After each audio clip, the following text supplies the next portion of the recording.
Bien, ¿qué papel ha jugado la religión en la política dentro de la historia de Bolivia?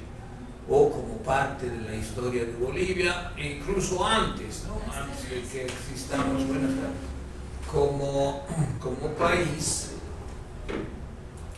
sin duda que había una gran riqueza religiosa. Las culturas precolombinas tenían ritos, tenían un panteón, es decir, un imaginario religioso sumamente nutrido, tenía una cosmogonía y una concepción de genealogía de los dioses muy clara, y evidentemente todo eso ha cambiado desde la llegada de los españoles, la conquista, el coloniaje y la manera como se ha producido lo que normalmente se entiende como una simbiosis o un mestizaje también ideológico religioso. Es decir, pese a que durante mucho tiempo pareciera que el cristianismo se habría impuesto en la mayoría de las culturas nativas y se habría proyectado como expresión de las creencias religiosas del mestizaje que nació como resultado de la mezcla de las culturas y los grupos raciales que interactuaron desde la conquista. Pese a eso, no se puede afirmar que no haya sobrevivido o haya subsistido un conjunto de características de las religiones tradicionales que también tienen influencia política. Entonces vamos a tratar este tema de una manera que nos detengamos en algunos aspectos religiosos, pero también relacionándolos con la política. Bien, hay varios autores que, más que religión andina, establecen que se debería hablar de la cosmovisión andina anterior a la conquista, ¿no? Y claro, dentro de la cosmovisión hay ciertas ideas que aunan tanto lo religioso con lo político. Ese es el concepto de cosmovisión, ¿no? Dilthey, por ejemplo, este filósofo alemán, habla como otros, y en alemán es la palabra Weltanschauung, esa que señala precisamente la visión del mundo, ¿no? Del mundo. Y bueno, se puede interpretar de distintas maneras, haciendo hincapié, por ejemplo, en el aspecto más intuitivo, pero hay sin duda una visión del mundo de las grandes civilizaciones precolombinas.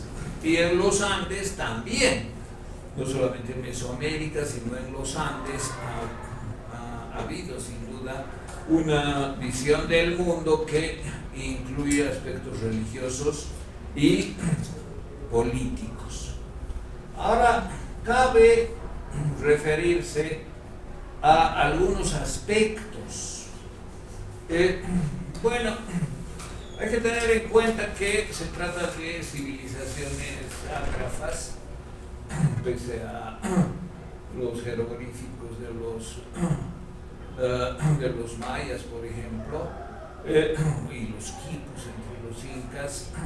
No hay una escritura que se haya podido traducir. Lo de los mayas sí hay bastantes avances en ese sentido, pero de las civilizaciones andinas, particularmente los incas, que fueron el último grupo en dominar y establecer un imperio, salvo los quipus, no hay registros escritos que sirvan como fuente para comprender las ideas religiosas y políticas.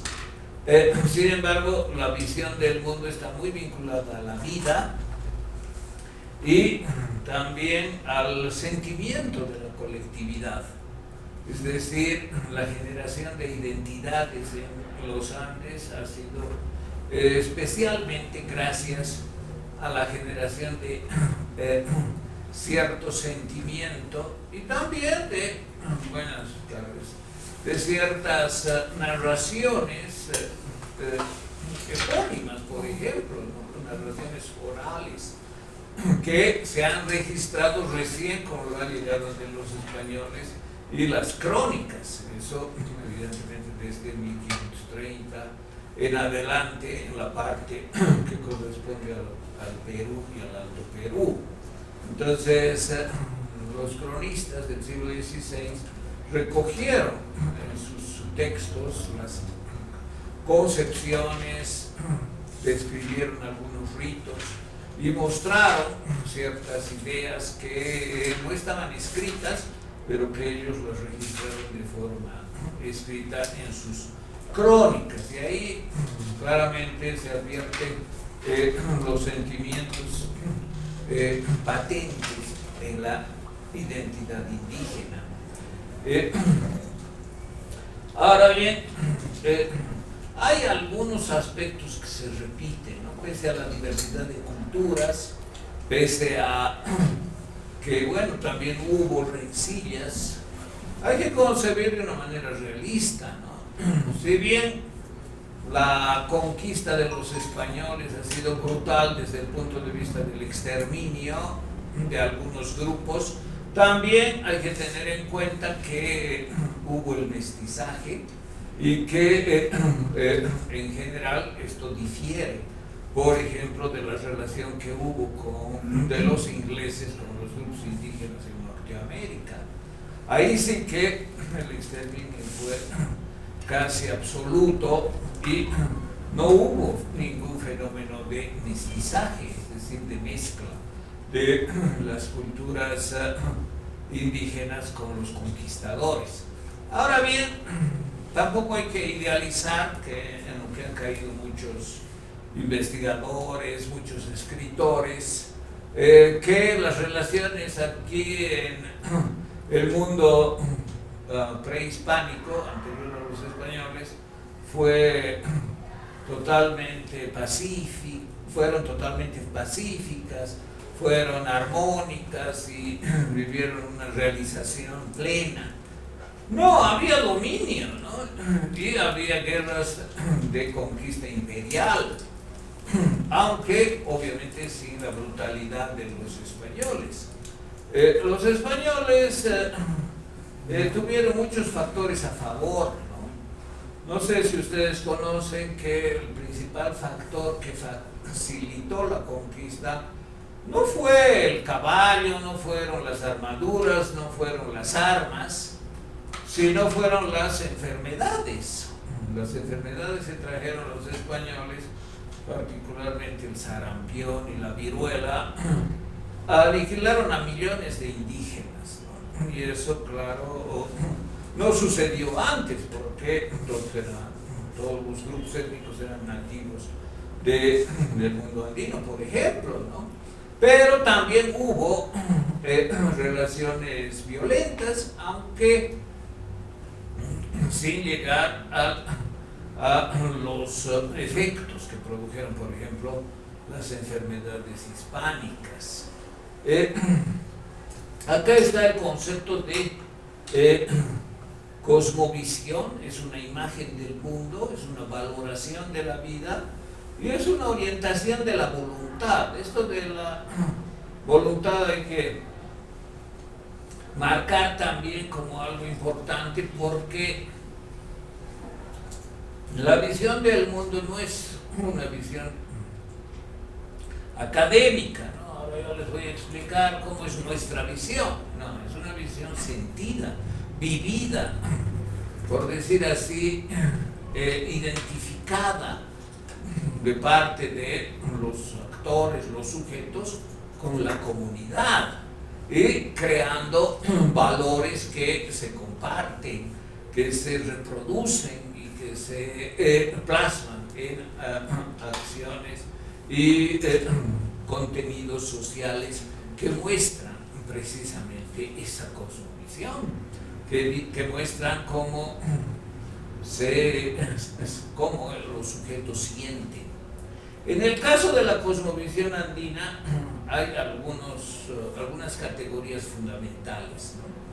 Una categoría muy importante es la reciprocidad, como también la complementariedad, que no es única del mundo andino, pero los investigadores, antropólogos, historiadores han desarrollado muy bien. Veamos un poco en qué consiste esta, que seguramente ustedes también han escuchado, cultura de la reciprocidad, ¿no? La reciprocidad es como una categoría ordenadora del mundo en la cultura, en la cosmovisión andina. Y esta categoría ordenaría las relaciones entre los hombres entre sí, pero también los hombres relacionados con la naturaleza y las relaciones de los hombres con los dioses. Es interesante ver que las relaciones de los hombres con los dioses muestran una subordinación a, por ejemplo, a las líneas de género, ¿no? Hay una subordinación genérica. Y esto lo vamos a ver, por ejemplo, en la plancha de Coricancha, que expresa precisamente la cosmovisión inca y que ha sido dibujada por un cronista, Juan Santa Cruz Pachacuti. Entonces, en esa plancha se advierten los elementos de la visión andina del mundo, particularmente inca, y cómo de un dios inicial, creo que está por aquí, pero no quisiera todavía que veamos eso con detenimiento, que es Huiracocha, que es además andrógino, se desprenderían dos grandes líneas o cadenas, ¿no? Que son la masculina y la femenina, y que incluiría planetas, deidades, hijos, nietos, bisnietos de esos dioses, incluido Huiracocha. Y eso llega hasta los hombres. Entonces, las ideas religiosas constelan relaciones humanas y avalan regímenes teocráticos. La narrativa de Manco Cápac y Mamaoclio, por ejemplo, es una narrativa que justifica la teocracia. Es decir, el inca que gobierna en el Cusco no es uno como nosotros, es un descendiente de los dioses, un descendiente del sol, el inca, y de la luna, su pareja, ¿no? que tiene diferentes roles también, la Mamacoya y el Inca son descendientes directos del Sol y de la Luna respectivamente, y el Sol y la Luna también son hijos de Huiracocha, esa deidad un poco abstracta pero andrógina. Entonces fíjense que la política está justificada por una narrativa religiosa. Nadie se va a atrever a atentar contra el Inca, ¿no? ¿Cómo vamos a atentar con un descendiente de los dioses que nos cuidan, que son los que proveen de lo que necesitamos, auspician lo que tenemos y que en definitiva establecen el orden y la estabilidad del mundo? Entonces hay una consecuencia política de ciertas ideas y concepciones religiosas generadas en narraciones epónimas, ¿no? Es decir, esas narraciones justifican en último término el régimen político prevaleciente como una teocracia, por ejemplo. Pero además, y esto es muy interesante, hay una concepción que hoy día podemos llamar ecologista, ¿no? Dentro de la categoría de la reciprocidad, el hombre no puede actuar saqueando la naturaleza, dañando el medio ambiente. Hoy día hablaríamos así, ¿no? Por los términos, medio ambiente, la ecología, etc. Obviamente hay en el lenguaje prehispánico otros términos, pero se refieren a lo mismo. La Pachamama, por ejemplo, ¿no? Es un concepto que se refiere, bueno, se puede traducir como madre tierra, pero es más que la tierra, es la tierra que da vida, que genera riqueza para la reproducción de la vida, es decir, genera productos que permiten la subsistencia. Entonces, pese a que hay diferentes términos, especialmente de las lenguas aborígenes, hay sin duda una concepción ecologista, diríamos ahora, de conservación y de equilibrio del hombre con el medio ambiente, aunque no se usa la palabra medio ambiente, de equilibrio y de reciprocidad, fíjense. Porque claro, también la naturaleza tiene una parte sagrada, la naturaleza no es solo profana, tiene una dimensión sagrada a la que hay que ofrendar tributo para que, por decir así, no se resienta ni se olvide de generar un nuevo ciclo, de otorgar vida a los hombres a través de las plantas, a través de la papa, a través de los animales, a través de las lluvias, etc. De manera que los ciclos se consuman y den lugar a los procesos completos, ¿no? Generando, por ejemplo, cosechas auspiciosas. Ahora, siempre va a haber etapas de, por ejemplo, sequía, va a haber etapas de inundaciones también, va a haber etapas de malas cosechas. Eso también está constelado en la visión del mundo de los incas en esta placa de Coricancha, ¿no? Y aparece con ciertas representaciones, todo está con dibujos. El Coa representa eso, que es como un felino. Entonces, fíjense, esta es una característica, una categoría mejor de ordenamiento del mundo que constela la visión, la cosmovisión andina, particularmente inca, que no es solamente de los incas. La reciprocidad es una categoría en general andina y también en otras culturas que comprende las obligaciones de los hombres entre ellos mismos, con los dioses y con la naturaleza para la reproducción de los ciclos, tendiendo siempre a la estabilidad y al cumplimiento de esos ciclos. Otra categoría importante de la visión andina y particularmente inca es la complementariedad. ¿En qué consiste la complementariedad? En que nada es chulla, ¿no? ¿Saben lo que es chulla? Me imagino, ¿no? ¿Qué significa?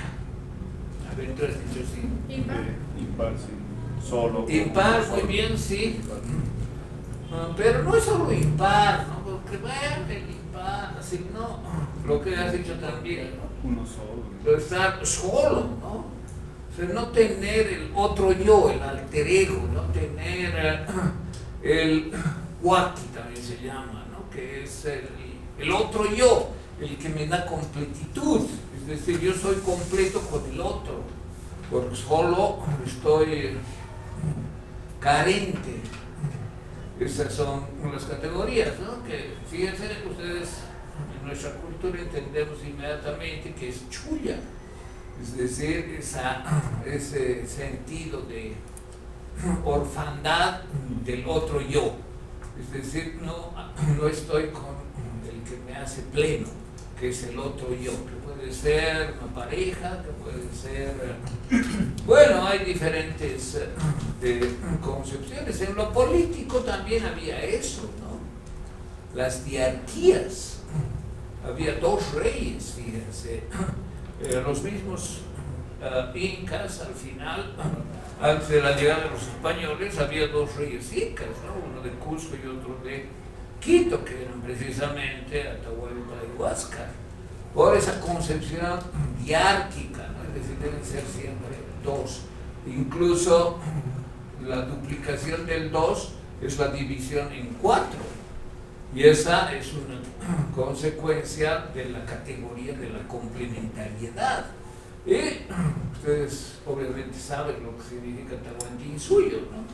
Que es el reino, el imperio de los 4 suyos, y suyo es la región, el área o el mundo, ¿no? El mundo de arriba, de abajo, de uno, de otro lado. Pero eso es una consecuencia, y eso lo estudian los antropólogos y los historiadores, de una duplicación de la duplicación. Es decir, el criterio es fundamentalmente dual, y a veces la dualidad puede reproducirse, ¿no? Y se vuelve 4.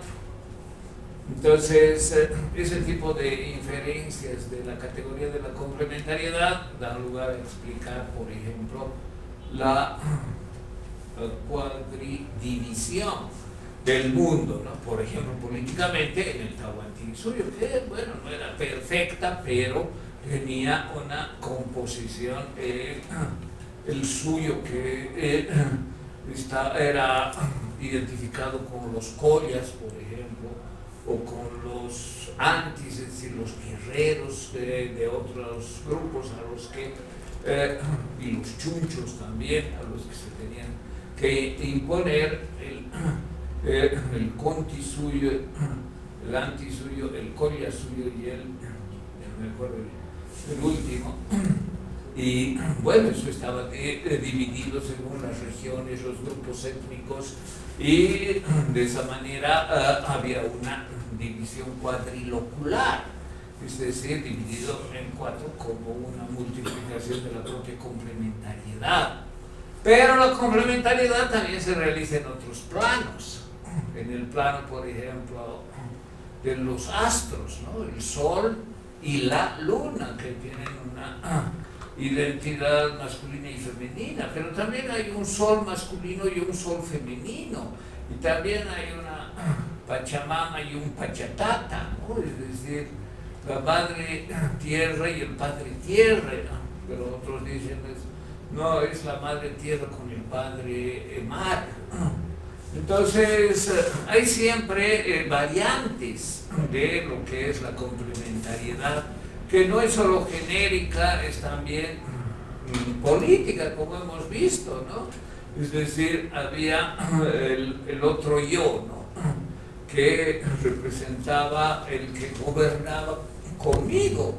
No era yo solo, entonces no había una concentración del poder, sino siempre una división. Hoy día los estudios antropológicos muestran eso, ¿no? Todavía hay una concepción del Gilacata, del Malku y la Mamataya, ¿no? Es decir, la esposa, la compañera, que además tiene poder en el aire, no es algo, diríamos, figurativo, ficticio, sino efectivo.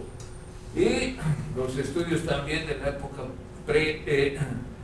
prehispánica muestran cómo la esposa del Inca recibía también tributo de las mujeres, solo para ella, no para su marido, ¿no?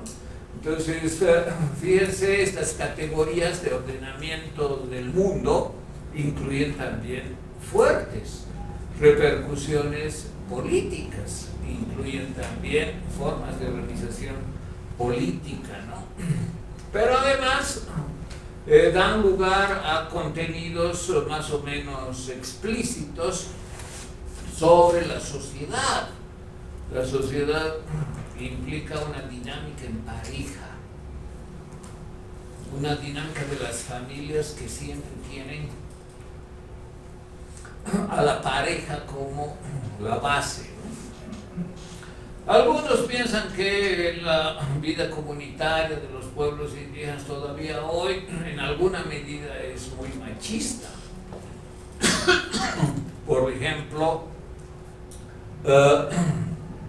en las asambleas que se tiene que llegar a la unanimidad, ¿no? No participan las mujeres, eso dice Albó, por ejemplo, ¿no? También Mansilla dice eso, y eso genera, claro, exclusión de las mujeres. Sin embargo, otros investigadores dicen que aunque es cierto eso, las mujeres también tienen espacios propios de influencia, y cuando se trae debate mucho un tema, bueno, los hombres terminan retirándose a sus casas, donde reciben la posición de las mujeres, ¿no? Para que sostengan una alternativa entre las que existan. Entonces hay una influencia indirecta de las mujeres en las decisiones que, aunque no las tomen ellas, también influyen sobre el contenido de esas decisiones. Bueno, hay algunas críticas también a la democracia compulsiva, así la ha llamado Mansilla, ¿no? A discutir hasta llegar a la unanimidad.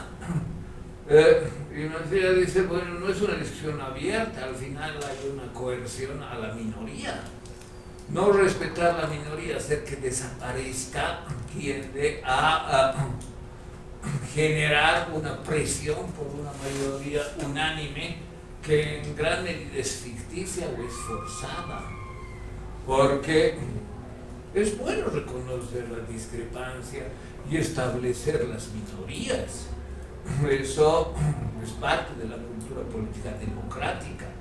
No es saludable desde el punto de vista democrático buscar la unanimidad, porque esa unanimidad está forzada y finalmente quienes tienen que retractarse de su posición inicial lo hacen no convencidos. Tal vez algunos sí, pero en general el ser humano es obstinado en mantener posiciones políticas, y que sean minoritarias no está mal, hay que reconocerlas como tales, porque la democracia establece que las posiciones minoritarias de hoy, mañana pueden volverse mayoritarias, es decir, se dan esos cambios. Entonces, esto sobre la participación genérica en instancias políticas, ¿no? Como pueden ser las asambleas que se generan en la comunidad, sin mujeres, pero con la influencia de ellas en los hogares, y respecto también de la organización de la discusión, que para algunos puede ser muy maravilloso que se llegue siempre a la unanimidad, y para otros que interpretan y critican, no necesariamente. Bueno,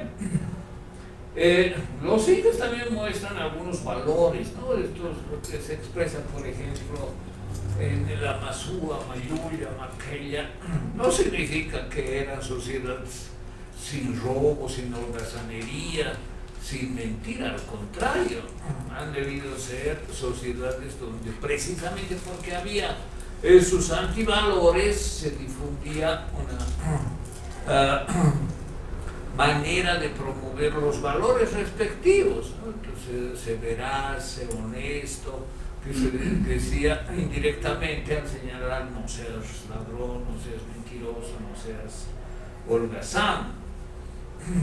Bueno, y después está la vinculación genérica del poder con las deidades, lo que ya hemos hablado, que supuso una justificación teocrática del régimen incaico como un régimen que sometía a pueblos. Ahora está claro también que era un sometimiento que no destruía a los pueblos sometidos, eso que debe quedar claro, ¿no? Era un sometimiento que implicaba tributo, implicaba yanaconas. Los yanaconas eran los sirvientes, ¿no?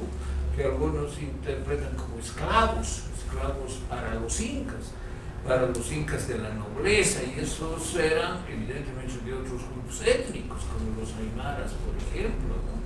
Pero pese a la existencia de tributo, pese a la existencia de trabajo en las propiedades del Inca, pese a la existencia de sirvientes o esclavos, el dominio no suponía la destrucción de los grupos étnicos sometidos, sino incluso la sobrevivencia de sus propias élites. Y eso es necesario tomarlo en cuenta, a diferencia de los españoles, ¿no? Los españoles no reconocieron ninguna aristocracia inca. En el juego de poder, algunos aymaras, por ejemplo, en el siglo XVI, XVII, trataron de reivindicar su aristocracia indígena, ¿no? Pero claro, era algo muy peculiar, porque ya vestían como españoles, se habían educado como españoles, entonces era algo un tanto híbrido. No es que reivindicaban su cultura, sino el reconocimiento de su hidalguía, es decir, eran hijos de una dinastía o una aristocracia nativa que buscaba el reconocimiento del invasor, del sujeto que había sido artífice y protagonista del sometimiento. Bien, entonces estos temas es importante tenerlos en cuenta para entender cómo se desarrollaba la vida política prehispánica, con tributos. Beber con el Inca, por ejemplo, que un señor aymara beba con el Inca, y era un signo del vasallaje que tenía. Estos términos, claro, no son propios del incario, pero el sometimiento que tenía ese grupo étnico aymara al imperio inca, por ejemplo, ¿no? Entonces, todo estaba lleno de símbolos, de ritos, de acciones que mostraban políticamente la situación a la que se había, mostraban simbólicamente la situación política a la que se había llegado. Y eso con cierto respeto y pervivencia de los grupos subalternos, de los grupos étnicos sometidos, por ejemplo, a los incas, ¿no? Bien, no sé si tienen alguna pregunta, algún comentario hasta aquí. Si adelante, Jorge. Tengo curiosidad de... antes, al principio, ha explicado un poco, digamos, algunos principios metafísicos, podría decirse como la reciprocidad y la complementariedad. Existen como discusiones en los investigadores que han estudiado sobre si hay realmente una diferencia fundamental o muy marcada, digamos, con la metafísica o de culturas, digamos, de otras regiones del mundo que están al mismo nivel, digamos, de civilización, o hay como más regularidades, digamos, que tiene que ver más con el hecho de que son culturas agrícolas y que se repiten los mismos patrones, digamos, en el Asia o en la Europa muy, no sé, ¿me entienden más o menos la pregunta? Sí, claro. Son culturas agrícolas sin duda, ¿no? Sedentarias, pero bueno, si ustedes ven el desarrollo de los incas con sus grandes construcciones, Machu Picchu, por ejemplo, que es monumental, o el Cusco, tiene sin duda un gran desarrollo en la arquitectura y en otros campos también, ¿no? Ahora, otras culturas que lleguen a un grado imperial, los incas fueron un imperio, ¿no? Es decir, establecieron un dominio que se extiende desde el norte de Chile hasta el centro de Ecuador, que es aproximadamente unos 7.000 kilómetros de largo, que es enorme, y que abarcaba una organización muy compleja, con un desarrollo cultural impresionante. No sé si alguna vez han visto los caminos del Inca, ¿no? Que eran construcciones para el comercio y la información y la administración. Entonces no estamos hablando de un grupo asentado de cultivadores, campesinos y que criaban animales, sino de un imperio que tenía una estructura política, un desarrollo cultural muy grande.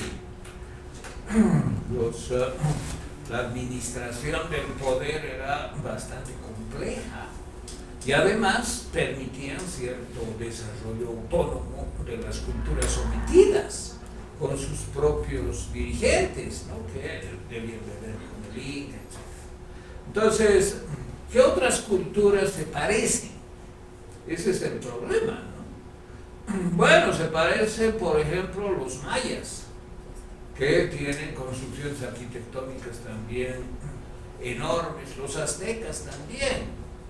Hay algunas diferencias, ¿no? Algunos dicen que los mayas sí tuvieron sacrificios humanos, pero los incas no. Lo cierto es que la capacocha, por ejemplo, era un sacrificio humano incaico, especialmente de los niños, ¿no? Debían ser enterrados vivos como un sacrificio para la madre tierra, etc. Entonces, ¿de qué estamos hablando? Estamos hablando de un grupo étnico que era cultivadores, criadores de animales y bueno, tenían algunas actividades religiosas comunes como enterrar a sus muertos, etc. No, estamos hablando de civilizaciones muy desarrolladas, con bastante conocimiento y también mucho poder. Entonces, ¿cuáles habría que equiparar? Porque en los llamados pueblos primitivos hay sin duda muchos aspectos comunes y uno de esos aspectos es precisamente la concepción cíclica. Eso está estudiado, por ejemplo, muy bien por Mircea Eliade, ¿no? Que tiene un pequeño libro que se llama El mito del eterno retorno, en que señala que lo más común en los pueblos primitivos es creer en el ciclo. ¿Y eso por qué? Por la agricultura. La agricultura genera una visión cíclica del mundo. Eso está claro, ¿no? ¿Qué quiere decir? Que hay que tener una visión cíclica del mundo, que como es la agricultura, hay épocas de crecimiento, de sembradío primero, de la siembra, después de crecimiento, de desarrollo y de dar frutos, y después hay que esperar que la tierra recupere fertilidad para iniciar otra vez el ciclo, etc.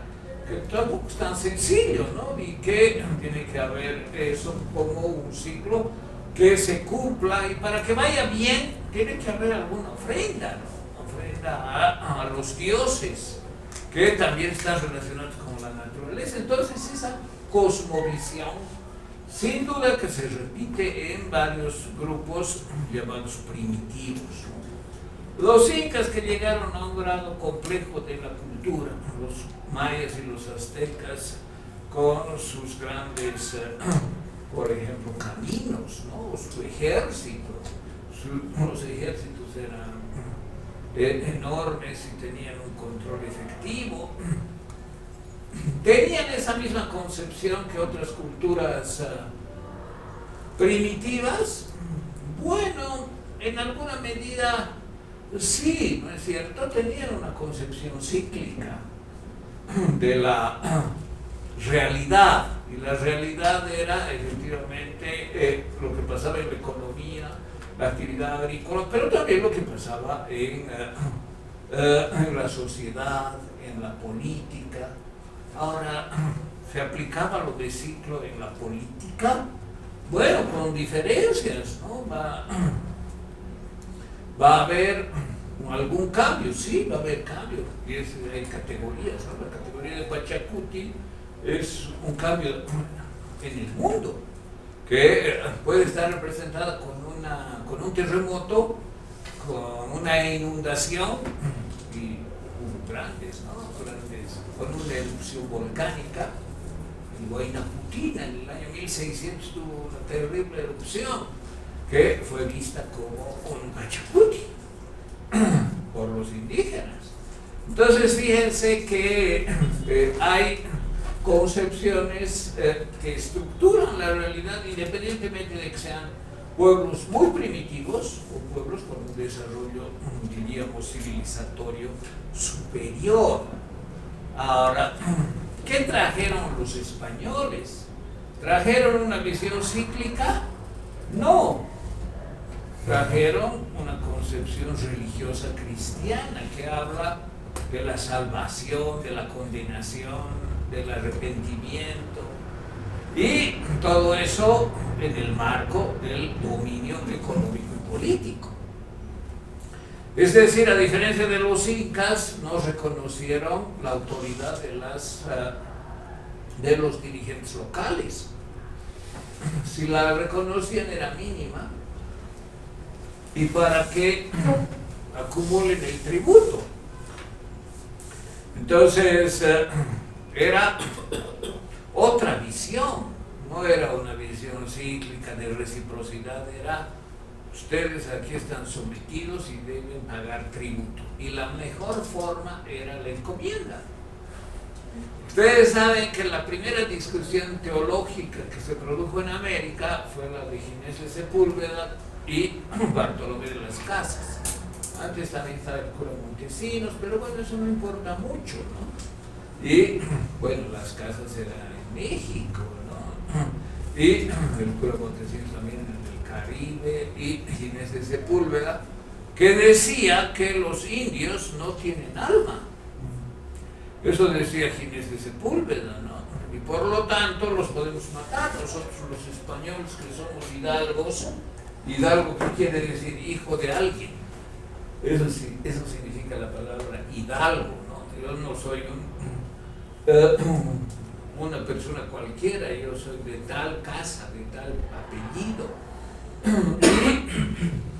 Y estoy viniendo aquí con una triple misión, ¿no? Que es expandir el dominio del rey, hacer que el imperio español se imponga también en las Indias orientales, como se las llamaba, ¿no? Después se ha aceptado que la segunda misión del español, del conquistador, sea salvar las almas.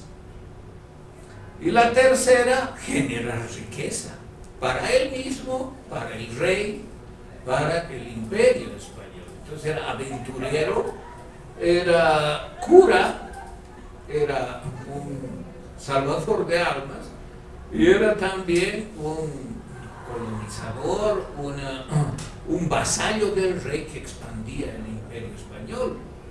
Esto está desarrollado muy bien en el libro de Mariátegui, ¿no? Que se llama 7 ensayos de interpretación de la realidad peruana. Y dice, todos los españoles tenían esa triple misión. Algunos se asumían más como conquistadores, otros eran más curas, claro que eran curas también realmente, ¿no? Y otros se asumían más como vasallos del rey, es decir, quienes iban a aumentar el poder del rey. En cambio los otros eran los primeros, los que acumulaban riquezas, ¿no? Y tenían mayor, además, osadía de aventurarse en la búsqueda del dorado, etc. Entonces cada español de alguna manera tenía esa triple identidad con algún énfasis de algún aspecto, ¿no? También de acuerdo a quien sea. Un soldado era ante todo un aventurero que quería riquezas, quería asentarse, quería que el rey le reconozca los derechos de haber sido conquistador, le otorga autoridad y a cambio obviamente iba a dar el tributo del quinto real, ¿no? Si la quinta parte al rey. Bueno, pero eso es posterior a la discusión entre Ginés de Sepúlveda y Bartolomé de las Casas. Ginés de Sepúlveda decía: los indios no tienen alma, por lo tanto podemos matarlos, apropiarnos de sus riquezas, del oro que tienen en sus templos, porque son homúnculos, así los llaman, ¿no? Que no son hombres, homúnculos, un poco más que simios, de bajo entendimiento, de pésimas costumbres, son idólatras, son sodomitas, hay una larga serie de adjetivos que les atribuye a los indios para mostrar que la misión de España es aniquilarlos. En cambio, otro cura español, que era Bartolomé de las Casas, y otro que era el cura Montesinos, defendían lo contrario, ¿no? No solo son hombres con alma, sus mujeres también obviamente, sino enseñan muchas cosas a los españoles, son superiores en muchos sentidos a los españoles. Por lo tanto, no podemos aniquilarlos. Y esa pugna influía sobre los que estaban en América, pero también sobre el rey. ¿Qué vamos a hacer al final? ¿Vamos a aniquilarlos porque son homúnculos? ¿O vamos a reconocer su humanidad y los vamos a evangelizar? Entonces es por eso que ha surgido la encomienda. La encomienda es, como dice el nombre, un encargo que da el rey a los españoles y les dice: ustedes tienen un encargo, que es evangelizar a los indios. ¿Qué significa evangelizarlos? Primero bautizarlos y después catequizarlos. Y a cambio de ese trabajo, que al final va a salvar sus almas, ¿no? Bautizados y conociendo la palabra de Dios, la Biblia, el cristianismo. No se olviden que estamos a mediados más o menos del siglo XVI. Hay que defender el catolicismo. Ustedes van a tener el derecho de exigirles trabajo.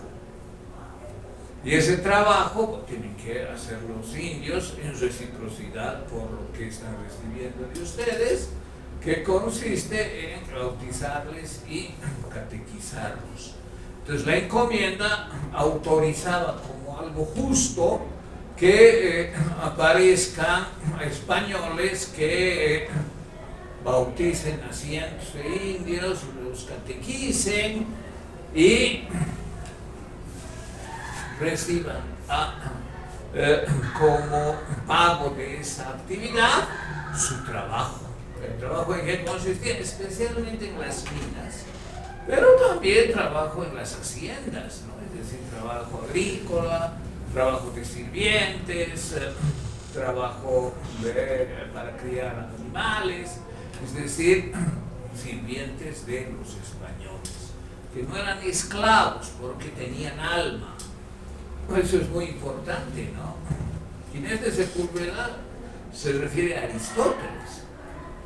Aristóteles concebía que el alma del esclavo no era igual al alma del ciudadano libre. Es más, hasta era dudoso que tenga alma. El esclavo puede tener alguna característica psíquica, porque psique es la palabra en griego para alma, pero no tiene el alma del ciudadano libre. Entonces hay la similitud y el bagaje filosófico de Aristóteles para justificar la posición de Ginés de Sepúlveda. En cambio, Bartolomé de las Casas creía que, bueno, en alguna parte dice, ¿no? Los reyes nos han enviado a servir a señores y los estamos esclavizando. Son señores los de la aristocracia de las culturas, de las civilizaciones prehispánicas, especialmente los aztecas y mayas en Centroamérica y obviamente los incas en Sudamérica. En Norteamérica no había un imperio prehispánico, ¿no? Eran más tribus, a veces en constantes rencillas o relativamente aisladas. Pero en ese cuadro está claro que se justifica la encomienda, que suponía exigir a los indios trabajo, etcétera, también muchos servicios en retribución al bautizo y a la catequesis. Ahora hay cosas curiosas, ¿no? Algunos españoles antes de matar a varios indios los bautizaban para que sus almas se salven, porque claro, si los mataban siendo paganos, sin ningún conocimiento ni ningún acto ritual del catolicismo, supuestamente su alma se condenaba. Pero bueno, esos son algunos detalles que a veces vale la pena conocer. De todas maneras, cualquier español tenía esas características, ¿no? De justificar lo que hacía con la religión, porque siempre podía decir, pero yo estoy catequizando, estoy salvando el alma de estos indios. Y claro, pues retribución les pide que hagan algo. Aquí están las tres identidades del español, ¿no? El aventurero, el súbdito y el cura. Y que está desarrollado en el texto, ¿no? Ahora bien, ¿cómo se ha desarrollado la conquista? Evidentemente con un periodo bastante cruento, inicialmente, y después con el establecimiento de la colonia, ¿no? Que es decir, de constituir colonias y el sistema español traspuesto. ¿Qué se ha hecho con la religión? Extirparla. Esa es la famosa extirpación de las idolatrías, ¿no? Que consiste en quemar todo lo que sea vestigio de religión prehispánica.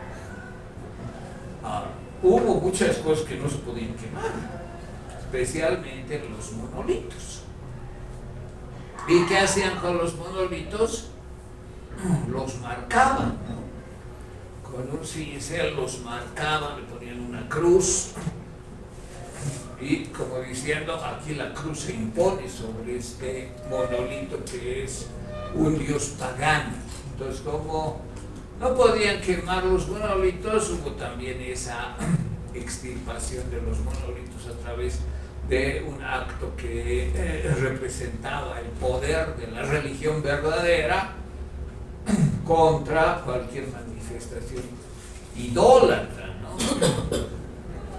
Ha habido crueldad, ha habido situaciones inhumanas, perros devorando niños, descuartizamiento de indios, violaciones salvajes, etc., ¿no? Y además, aunque no está en esa parte, hay que hacer mención a las enfermedades, que fueron un factor decisivo para que se diezme la población indígena. ¿Cómo fue el encuentro con el monarca, ¿no? El encuentro de dos poderosos, Pizarro y Atahualpa. ¿Y qué hace el cura Valverde? Esto es bastante simbólico, que seguramente ustedes conocen el encuentro de los soldados de Francisco Pizarro y que finalmente tomaron a Atahualpa preso y lo mataron, ¿no? Con la pena del garrote después de estar preso varios días. Un ejército pequeño. Pero hay que tener en cuenta varias cosas que a veces no se dicen, ¿no? Los españoles fueron ayudados por grupos nativos o indígenas contrarios a los incas. Como también eso sucedió en Mesoamérica. Cortés no hubiese podido someter al gobernante azteca. ¿Cómo se llamaba el gobernante azteca?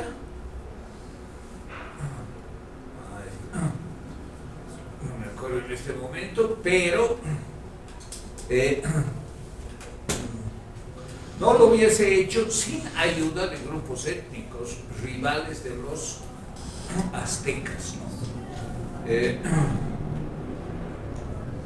Y lo mismo sucedió en los incas, ¿no? Entre los incas. Un grupo pequeño recibió la ayuda de los cañaris, que era un grupo étnico contrario a los incas, que los condujeron hasta el Cusco. Si no, no llegaban. Y también han sido factores azarosos, ¿no? Como Moctezuma era el rey azteca. Moctezuma. Les decía entonces que fueron factores como la sorpresa y el hecho de apresar al rey, al Inca, Atahualpa. También había el complot de su hermano desde Quito. Entonces varios factores se reunieron para beneficio de los españoles, ¿no? Que además incumplieron su palabra. Pidieron un rescate diciendo que lo iban a liberar y no lo hicieron. Entonces, que sometan al principal, que era Dios. Dios entre nosotros nos gobierna, pero han llegado estos hombres blancos barbados, lo han sometido, lo han apresado y lo están torturando. ¿Qué hacemos? Reuniremos lo que piden. Objetos de oro, llenaron un ambiente enorme.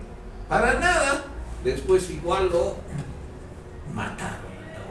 Pizarro lo mató en la pena del garrote, ¿no?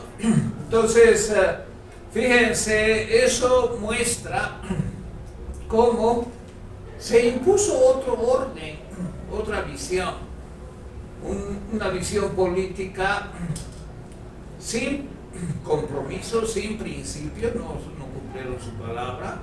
Se develó el sentido profundo de la conquista, que no era salvar las almas de los indios, eso era un pretexto, que era apropiarse de sus riquezas y de someter a los indios a las tareas de la encomienda, que ya se resolvió. Los primeros años después del descubrimiento de América, se produjo el debate entre Ginés de Sepúlveda y Bartolomé de las Casas. Pero hasta la llegada de Pizarro a Cajamarca, que es 1532, si no me equivoco, ya pasaron casi 40 años, ¿no? Entonces, hubo un tiempo en que ya se resolvió el tema de ¿para qué estamos aquí?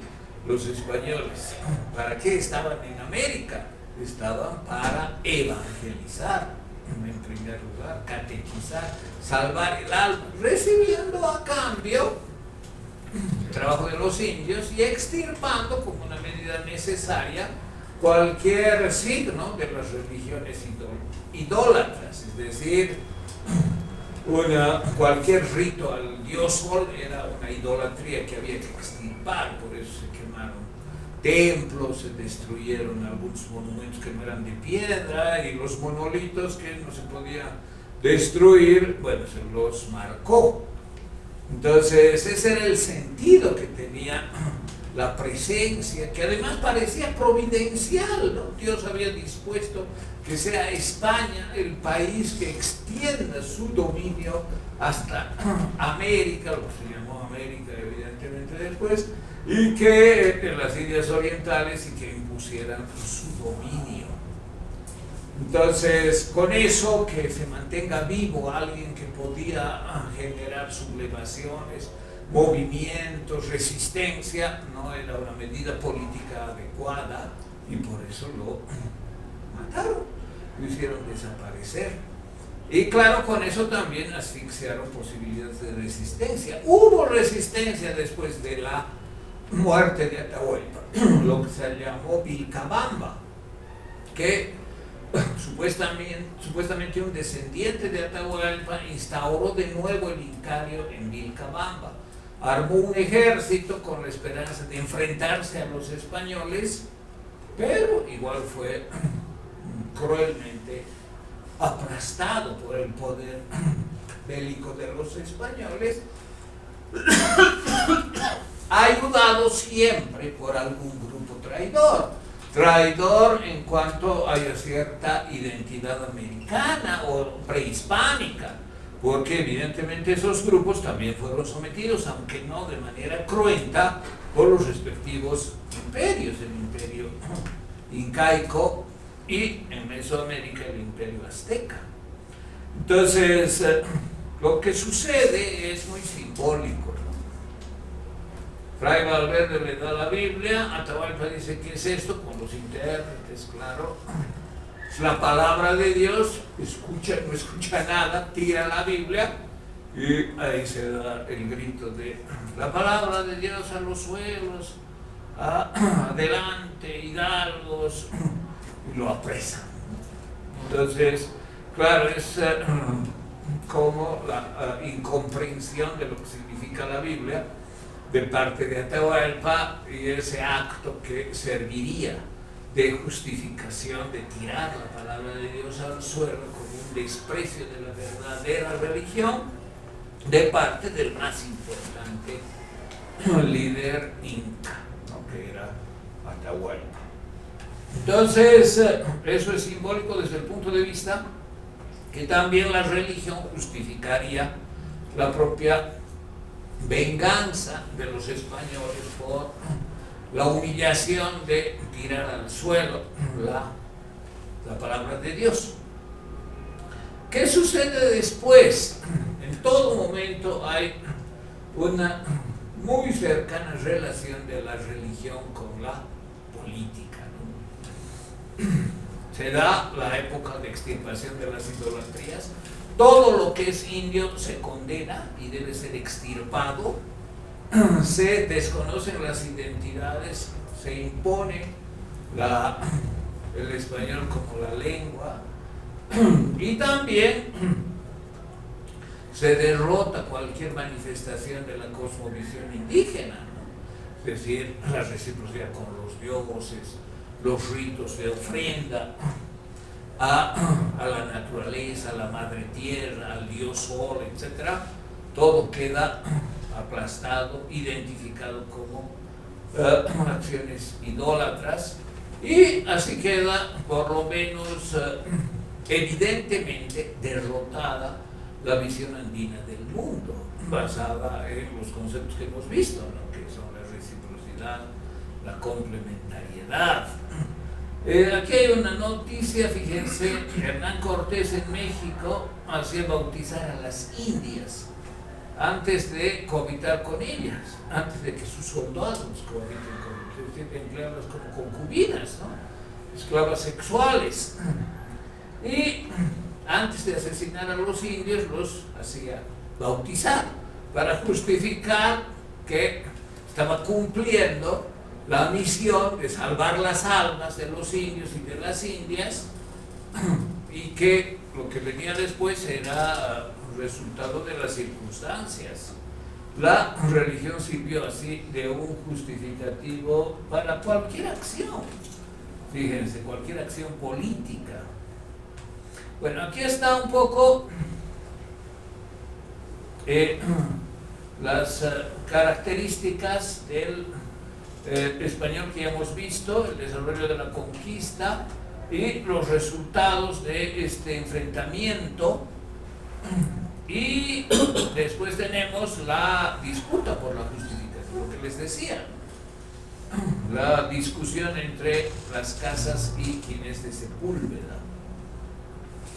Ahora, de todo esto, ¿qué fue el resultado? Fue el resultado que España no capitalizó para sí la riqueza que exaccionó de América.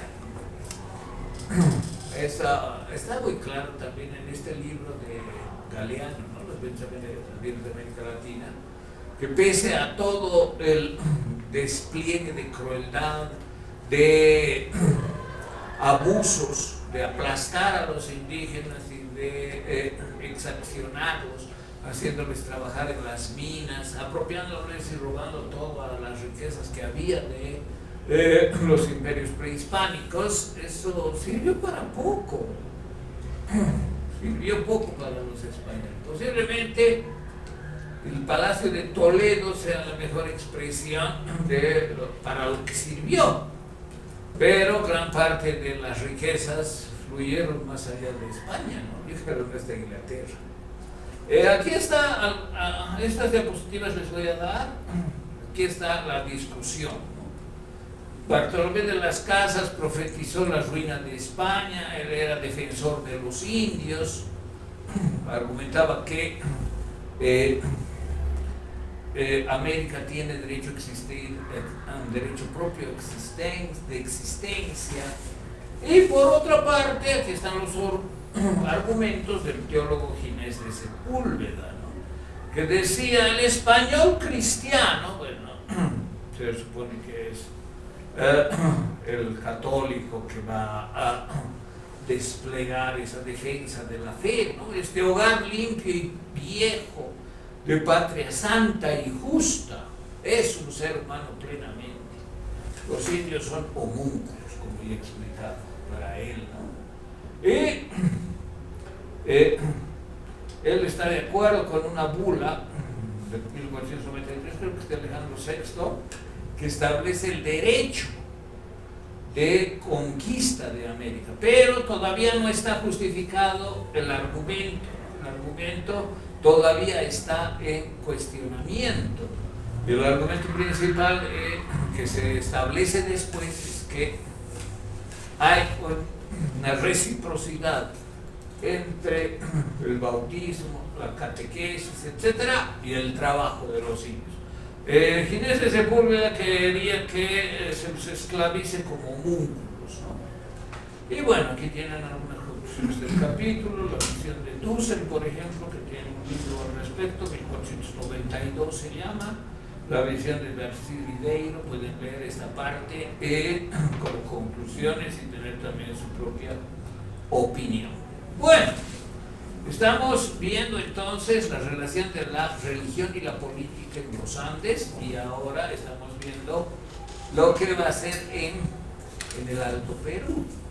En el Alto Perú, un tema muy importante desde el punto de vista político son las misiones jesuíticas. Pero antes de pasar a ese tema, no hay mucho tiempo ya, tal vez nos quedamos aquí.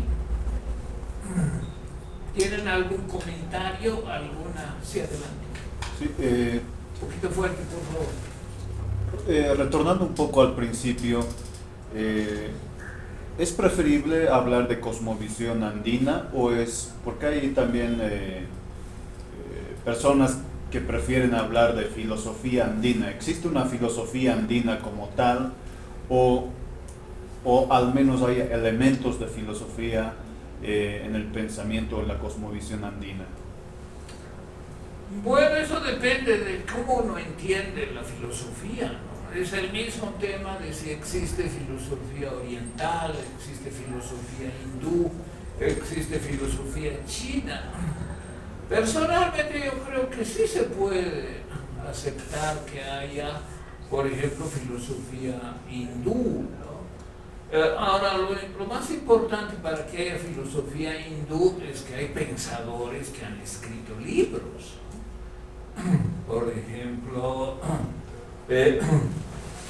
tenemos de las filosofías orientales varios pensadores con varios libros, Lao Tse, Confucio, que han escrito libros referidos a temas filosóficos que pueden ser comprendidos como ontología, metafísica, ética, etc. Entonces, esas visiones que tienen de ciertos temas con reflexiones profundas y que están escritos esos contenidos en obras originales, sí se puede considerar.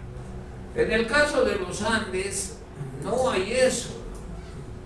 Los mayas tienen sus propios símbolos que supuestamente han sido traducidos, pero que tampoco se tiene una compilación lo suficientemente amplia como para especificar sus concepciones. De los incas se tienen las crónicas, de Mesoamérica también las crónicas, ¿no? ¿Qué son las crónicas? Lo que escribieron los españoles escuchando de los indios como informantes. Entonces, ¿eso es fidedigno? En general sí, pero ¿qué son? Narraciones, por ejemplo, de Manco Cápac, Mamaoclio, cómo habrían aparecido con una vara de oro, buscando un lugar. Todas esas narraciones que hacen referencia al origen de los grupos, de los líderes, eran obviamente parte de la cultura oral que los españoles registraron. ¿Se puede tomar eso como filosofía? Podría ser, depende cómo se entienda el concepto filosofía. Si se entiende vinculado estrictamente al texto escrito, porque independientemente del idioma, ¿no? El texto escrito es la obra de la persona que piensa y que también expresa los contenidos de su cultura.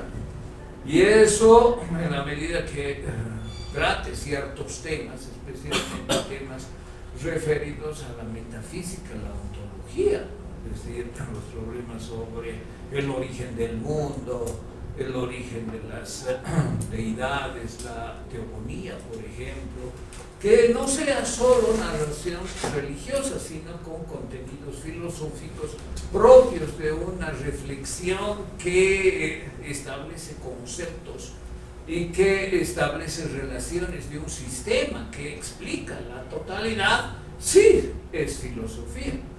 Entonces, se podría aceptar, de cualquier forma, es necesaria una definición previa de qué es filosofía.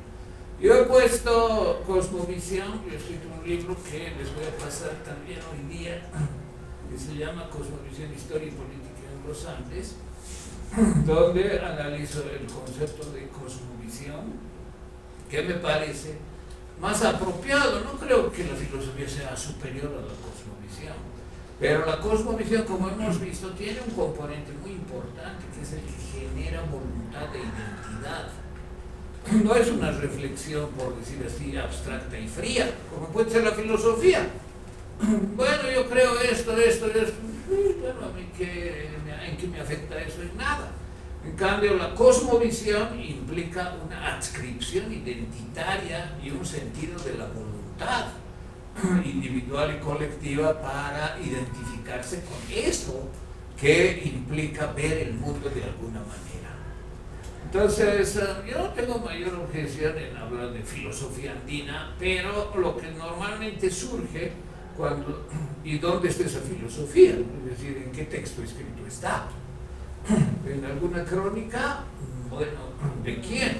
López de Gomara puede ser, Garcilaso de la Vega, puede ser, pero son narraciones que tienen también un efecto político. ¿Para qué se urdieron los incas el relato de Manco Cápac, la cueva del Tamtoco, las 4 ventanas, las 4 parejas, y que iban, ¿para qué? Para legitimar también su poder, darle un sentido sagrado al poder de que fulano de tal, que puede ser el Inca Pachacuti, cualquier Inca, desciende de Manco Cápac y Manco Cápac, etcétera, etcétera. Es decir, justificar con una narrativa religiosa el poder político. Entonces, creer que eso es filosofía, bueno, a mí no me parece muy adecuado. Si alguien quiere que tendrá que señalar previamente cómo entiende el concepto de filosofía. ¿Alguien más?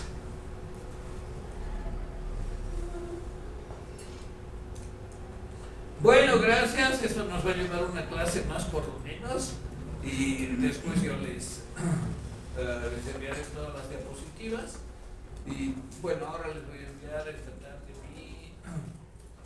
mi texto.